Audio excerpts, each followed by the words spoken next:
বন্ধুরা, আজকে আমি রান্না করব গঙ্গার মাছ। নুন হলুদ মাখিয়ে নিয়েছি। আর এই যে একটা বেগুন আর এই আলুটা দিয়ে মাছ রান্না করব। এখানে আছে নানা রকম বাটা মাছ, ট্যাংরা মাছ, বাম মাছ, নানা রকম। গ্যাস ধরিয়ে কড়াই বসিয়ে দিচ্ছি। কড়াই গরম হয়ে গেছে, তেল দিয়ে দিচ্ছি। তেলটা গরম হয়ে গেছে, প্রথমে আমি বাম মাছগুলো ভেজে নেব। বাম মাছগুলো সব ছেড়ে দিয়েছি। না, বাম মাছগুলো ভাজা হয়ে গেছে, বাম মাছগুলো এবার তুলে নিচ্ছি। বাটা মাছগুলো ভাজা হয়ে গেছে, এবার তুলে মাছ ভাজা তেলে জিরে, একটা শুকনো লঙ্কা তেজপাতা দিয়ে দিলাম।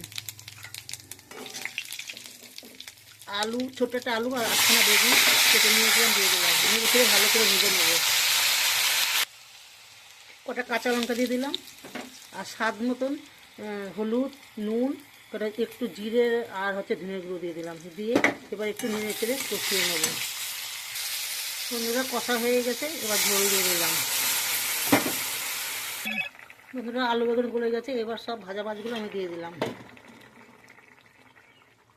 আলু বেগুন দিয়ে বাম মাছের তরকারি আর তার সঙ্গে আছে বাটা মাছ। বন্ধুরা, একদম জমে যাবে।